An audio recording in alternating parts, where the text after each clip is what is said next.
আমাদের নবাব বাহাদুরের কাছে ত্রৈমাসিক খাজনা জমা পড়েছে।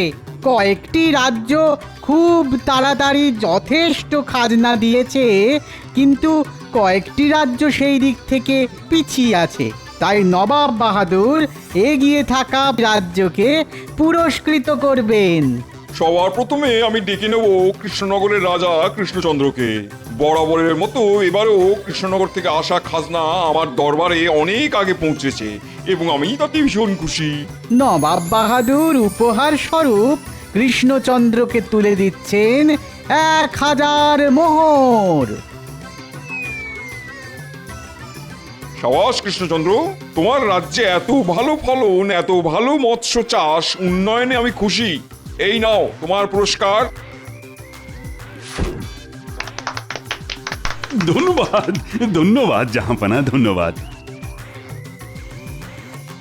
মহারাজ, আপনার সম্মান মানে আমাদের রাজ্যের সম্মান। আজ আমাদের চাষি ভাই জেলে ভাইয়ের পরিশ্রমের ফসল আমরা পাচ্ছি। ঠিক বলেছ গোপাল, আর এর জন্যে সব থেকে বড় ভূমিকা কিন্তু আমাদের বিজ্ঞানীর। ঠিক বলেছেন মহারাজ, বিজ্ঞানীর যুগান্তকারী আবিষ্কৃত সার এবং মাছেদের খাবারে আজ এই সম্মান। এরপর ডেকে নেব বর্ধমানের রাজাকে।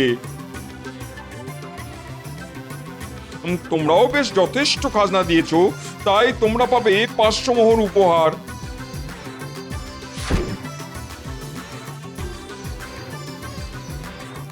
এরপর ডেকে নেব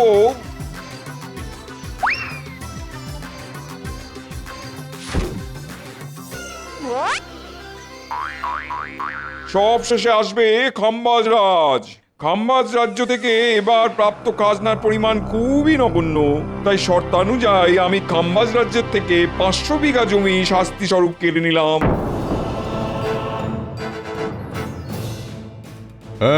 এ কি করছেন জাহাপানা? এরকম ভাবে আমার রাজ্যকে সকলের সামনে অপমানিত করবেন না। চুপ করো, শর্ত যা ছিল তাই করেছি। সারা বছরে তোমার রাজ্যে মাত্র 5 মণ ধান হয়েছে। চি চি চি চি চি চি চি চি চি। এই তুমি খাম্বাজ রাজ্যের রাজা, ফের যদি তোমার রাজ্যে এত কম উৎপাদন দেখি তো পুরো রাজ্যটাই কেড়ে নেবো। ঠিক আছে, আজকের মতো এখানেই পুরস্কার বিতরণের পালা শেষ হলো। আপনারা সবাই আসুন।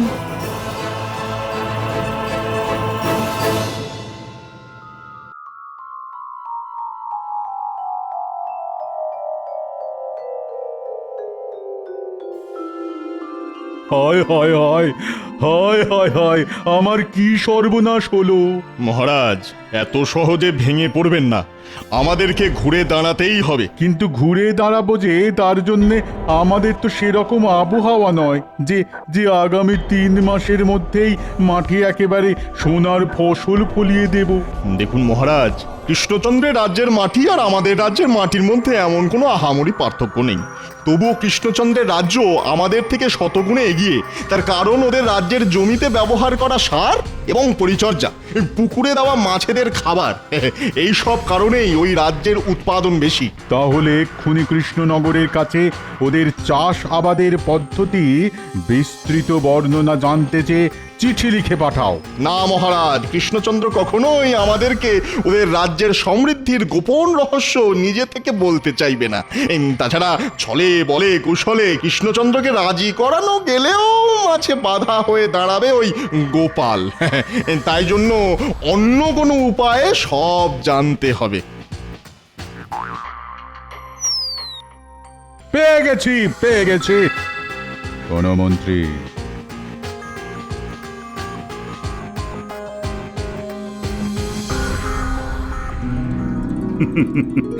আমাদের রাজ্যে এখন বেশ খুশির সময়। যেদিকেই তাকাচ্ছি সেদিকেই সবুজ, ক্ষেত ভরা ধান, পুকুরে কিচকিচ করছে মাছ। তারপর গতকাল বাংলার নবাবের কাছ থেকে সব থেকে বেশি খাজনা দেওয়ার জন্য পুরস্কারও পেয়েছি। সবই মহারাজ আপনার আশীর্বাদে।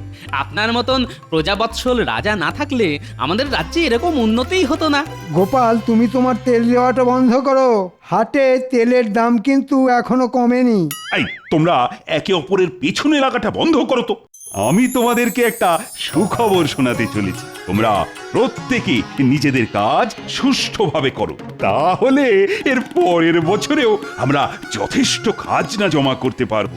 সবই তো হলো মহারাজ, এই আনন্দে যদি একটু পেট পুজোর ব্যবস্থা হতো তাহলে মন্দ হতো না। জানি জানি তুমি এরকমই একটা বায়না করবে, আর সেটা আমি আগে থেকেই বুঝতে পেরেছি, আর তাই আগে থেকেই পেট পুজোরও বন্দোবস্ত করে রেখেছি। উমা, খাবার কি শুধু গোপালের জন্যই? আমরা সবাই ব্রাত্য। আরে না না না, সকলের জন্যই আছে, এই সে এলো বলে।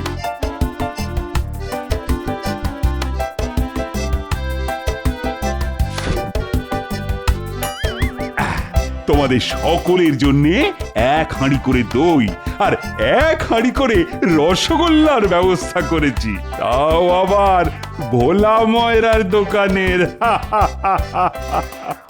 সাধু সাধু।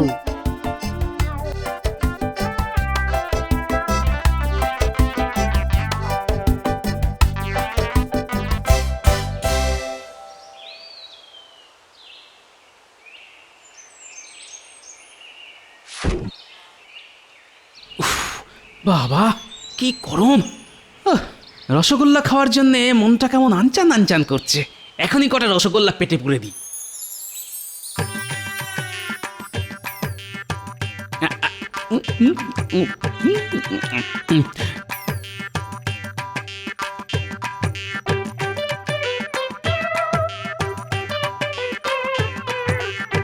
এটা কি রে? এর আগে তো আমাদের রাজ্যে কোনোদিন দেখিনি। কি জানি বাবা, কারো আত্মীয় হবে হয়তো। না, অনেক বেলা হলো, এবার বাড়ি ফিরি, নইলে আবার গিন্নি রাগারাগি শুরু করে দেবে।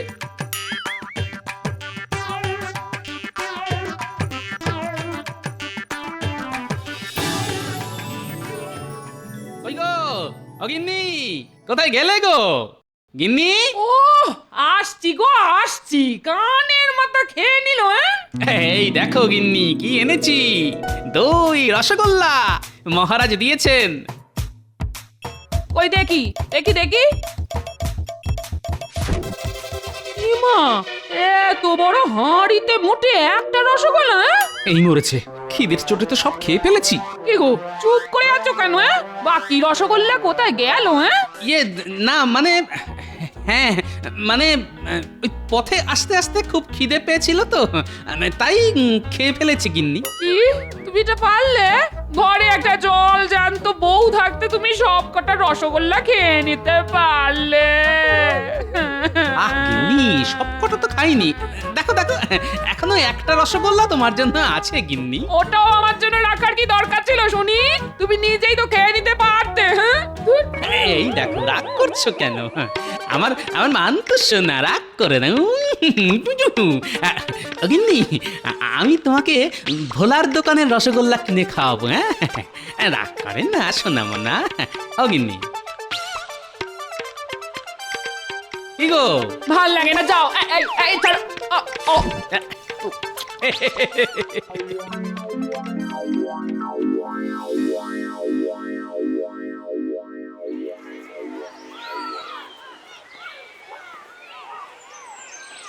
ওরে বাপরে, হ্যাঁ এত বড় হাট! আমাদের মহারাজের এসব দেখলে তো একেবারে চোখ ছানা বড়া হয়ে যাবে। আগে আগে সবকিছুর দামটা একবার একবার যাচাই করে নিতে হবে। হ্যাঁ ভাই, ও ভাই, চাল কত করে ভাই? কোন চাল নেবেন বলুন? জয়া রত্না 1 টাকা কেজি, আর বাঁশকাঠি 1.5 টাকা, আর দেরাদুন গোবিন্দভোগ 2 টাকা করে কেজি। ওরে বাবা, এত সস্তা! হ্যাঁ, আমাদের ওখানে তো ওই গোবিন্দভোগ চালই 4 টাকা কেজি। নিশ্চয়ই উৎপাদন বেশি হওয়ার কারণে দামও কম। কি দাদা, কি ভাবছেন? কি চাল দেবো বলুন বলুন? না দাদা, আজ থাক, পরে একদিন আসবো।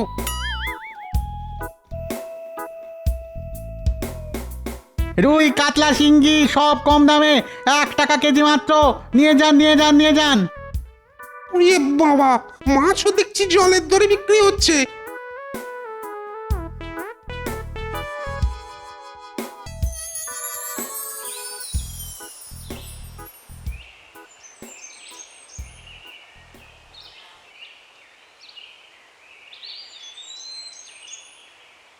এই যে চাষি ভাইয়েরা, এদিকে এদিকে এদিকে একটু শোনো। কি আমাদের ডাকছেন? হ্যাঁ, তোমাদেরই। এদিকে একটু শোনো না, একটু। আমাকে চাষ করার পদ্ধতি, ব্যবহার করার সার সব জেনে নিতে হবে।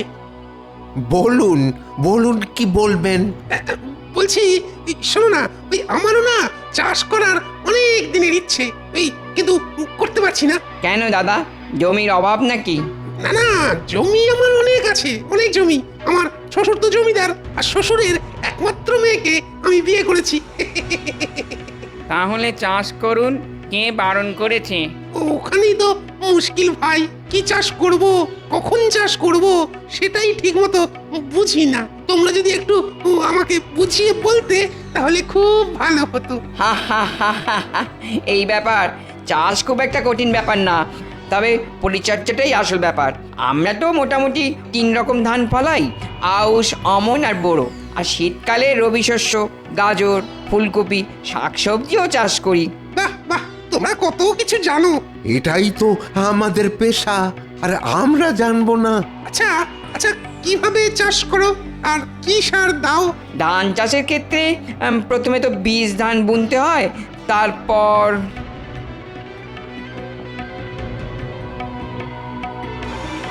বাহ বাহ, তোমাদের কাছ থেকে অনেক কিছু জানতে পারলাম। ধন্যবাদ ধন্যবাদ চাষি ভাইয়েরা।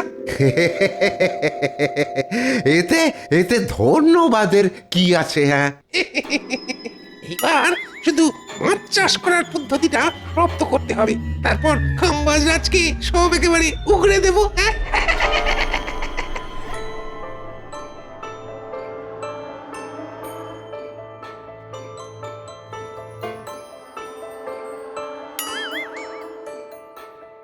এই টিকো ব্যাটা কি রে, মাঝে মাঝে রাস্তায় দেখি।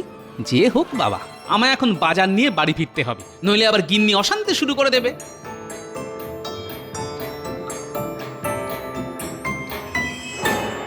প্রণাম মহারাজ। বলো গুপ্তচর, কি খবর এনেছো? মহারাজ, আমি কৃষ্ণনগরের সব কিছু একসাথে পুঙ্খানুপুঙ্খভাবে রপ্ত করে লিখে এনেছি মহারাজ। মাছ চাষ, ধান চাষ, সব। সাবাস সাবাস গুপ্তচর, সাবাস। এবার আমাদের রাজ্য কৃষ্ণনগরের মতো ফসল ফলাবে, কৃষ্ণনগরকে টেক্কা দেবে, নবাবের হাতের পুরস্কার পাবে।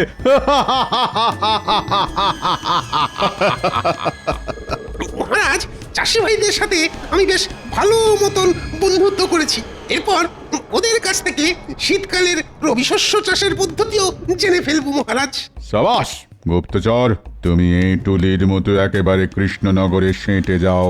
যখন যা তথ্য পাবে তৎক্ষণাৎ আমাকে জানাবে। অবশ্যই মহারাজ, অবশ্যই, নিশ্চয়ই জানাবো। আচ্ছা ঠিক আছে, এখন এসো। আমার বকশিসটা মহারাজ। মন্ত্রী, গুপ্তচরকে 100 মোহর বকশিস দিয়ে দাও। যথাজ্ঞা মহারাজ।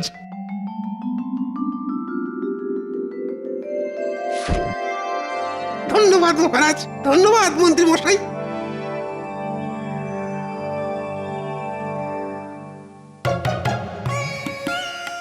আমাদের নবাব বাহাদুরের কাছে ত্রৈমাসিক খাজনা জমা পড়েছে। প্রতিবারের মতো এবারেও কয়েকটি রাজ্য খুব তাড়াতাড়ি যথেষ্ট খাজনা দিয়েছে, কিন্তু কয়েকটি রাজ্য সেই দিক থেকে পিছিয়ে আছে। তাই নবাব বাহাদুর এগিয়ে থাকা প্রথম রাজ্য দুটিকে পুরস্কৃত করবেন। এবার সব থেকে বেশি খাজনা জমা করেছে এ কি, খাম্বাজ রাজ্য? হ্যাঁ জাহাপানা, খাম্বাজ রাজ্য এবার সব থেকে বেশি খাজনা জমা দিয়েছে। সাবাস খাম্বাজ রাজ, আমি তোমার উপরে বেশ খুশি। প্রথম পুরস্কার হিসেবে 1000 মোহর তুলে দিচ্ছি খাম্বাজ রাজের হাতে।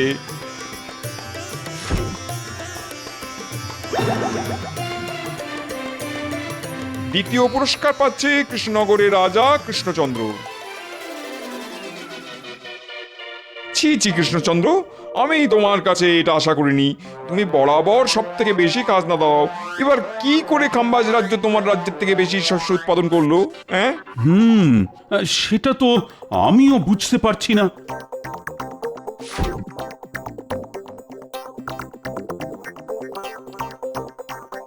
আমাদের রাজ্যে বিজ্ঞানীর বানানো বিশেষ সার দিয়ে চাষিরা চাষ করে, সেই জন্যে চাষও হয় প্রচুর, আর এবারেও যথেষ্ট ধান হয়েছে। তোমার দিন শেষ কৃষ্ণচন্দ্র। এবার থেকে আমার রাজ্যে সব থেকে বেশি চাষ হবে। সারা রাজ্য জুড়ে চাষ করব। তোমারই বিজ্ঞানীর বানানো পদ্ধতিতে সার ব্যবহার করব, তুমি টেরও পাবে না।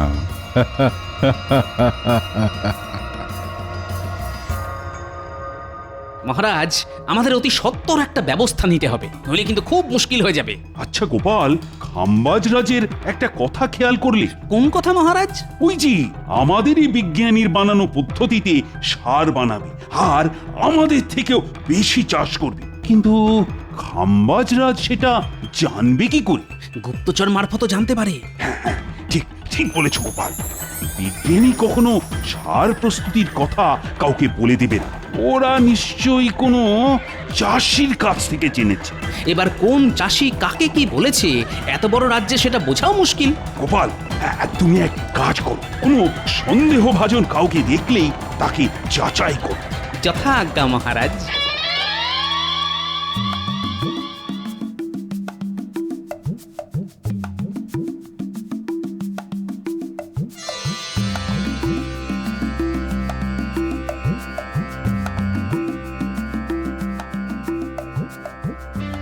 হলো কি, তুমি সেই বিকেল থেকে এদিক থেকে ওদিক আর ওদিক থেকে এদিক করছো? চিন্তায় গিন্নি, চিন্তায়। আমাদের রাজ্যে শনির নজর লেগেছে, বুঝলে? ইমা, ভর সন্ধেবেলা কি অলুক্ষুনে কথা বলছো তুমি?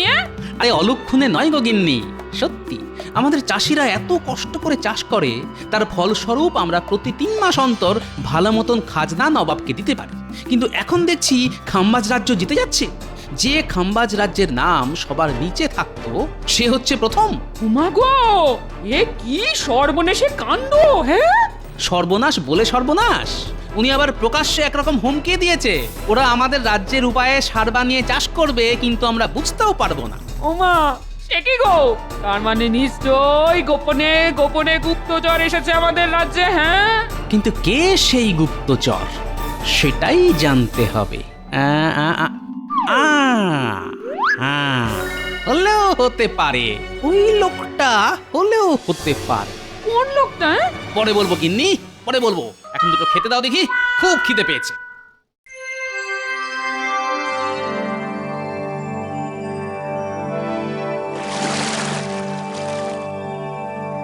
বাহ, এই পুকুরটাতে তো অনেক মাছ।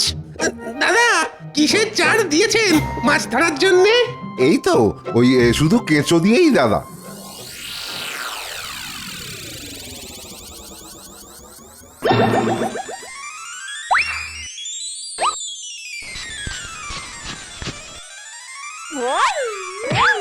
আরে মদন, তুই কবে এলি? বুকে আয় ভাই, বুকে আয়। মদন? কে মদন? তুই আবার কে? মনে নেই? আমি আর তুই ছোটবেলায় কুম্ভ মেলায় গেছিলাম, তুই হারিয়ে গেছিলি, কান্নাকাটি করছিলি। কি যাতা বলছেন আপনি? আমি মদন টদন নয়। সে কি করে হয়? এক মুখ, এক চোখ। আরে বাবা, না না, আপনার কোথাও ভুল হচ্ছে। আমি মদন নই। আমার 14 গোষ্ঠীতে কারোর নাম মদন ছিল না। তাহলে তুই কে? আপনি আপনার নিজের কাজ করুন গিয়ে। আমি কে জেনে আপনার কি লাভ? হ্যাঁ, বেটা খুব চালাক, নিজের পরিচয় দেবে না। বেটা টাক গরম করে তবেই ছাড়ব। সবাইকে বলতে হবে একই রকম ভাবে টাক গরম করতে, তবে যদি নিজের পরিচয়টা দেয়।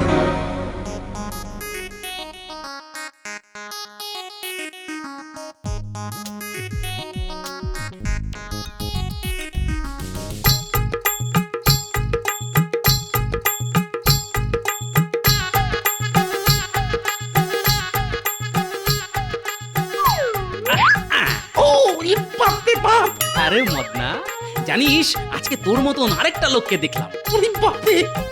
টাক একবারে গরম হয়ে গেল যে। বাবা, কি দাদা, তখন থেকে মারছেন কেন বলেন তো? আমি মদন নই। আরে দূর দূর, কিছু মনে করো না ভাই, আমি ভাবলাম মদন।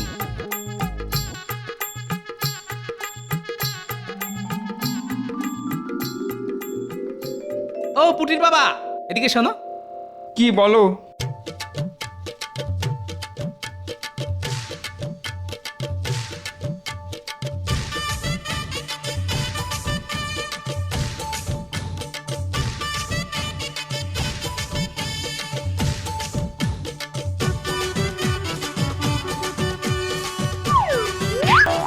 ওরে মদন রে, কতদিন পরে তোকে দেখলাম রে ভাই।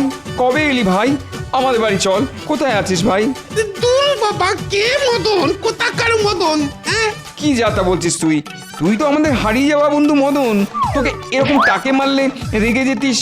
উফ, ওরে বাবা, মারছিলি কেন? এই মদন, বল না ভাই, তুই কবে এলি? তুই না বললে আবার টাক গরম করবো। এই তো আচ্ছা মুশকিল। হ্যাঁ, তুই বলবি নাকি? বলছি বলছি বলছি আমাকে আমাকে কামবাজ রাজা পাঠিয়েছে কৃষ্ণনগরের ওই চাষাবাদ সবকিছু পুঙ্খানুপুঙ্খ জেনে ওনাকে বলতে। তাহলে আমাদের রাজ্যেও ভালো ফলন হবে আর কি। ও, এই ব্যাপার। তুই এই সব কিছু লিখে দিবি আর নবাবের সামনে গিয়েও বলবি, নইলে মেরে তোর টাক একেবারে গরম করে দেবো। আচ্ছা, ঠিক আছে ঠিক আছে। কি কাম্বাজরাজ, তুমি তার মানে এই উপায়ে কৃষ্ণনগরকে হারিয়েছো? ছি ছি ছি ছি ছি ছি ছি। না ইয়ে মানে ওসব মানে শুনবো না। আজ থেকে তোমার রাজ্যের 1000 বিঘা জমি আমি কৃষ্ণনগরের নামে করে দিলাম। ফের যদি এরকম নকল করতে দেখি, তোমার পুরো রাজ্যটাই ওদের দিয়ে দেবো। ক্ষমা করুন জাহাপানা, জাহাপানা ক্ষমা করুন, ভুল হয়ে গেছে। আমরা তাহলে এখন আসি। হ্যাঁ এসো। চলি হে টেকো মদন। ওরে বাবারে, আমি মদন নই। সাবাস গোপাল, সাবাস। ওহ, তোমার বিচক্ষণতার জন্যে আবার আমাদের রাজ্য বেঁচে গেল। তোমায় যে কি বলে ধন্যবাদ জানাবো জানি না গোপাল। ধন্যবাদ জানাতে হবে না মহারাজ, শুধু 2 হাঁড়ি রসগোল্লা পেলেই হবে। 1 হাঁড়ি আমি খাবো আর 1 হাঁড়ি আমার গিন্নি।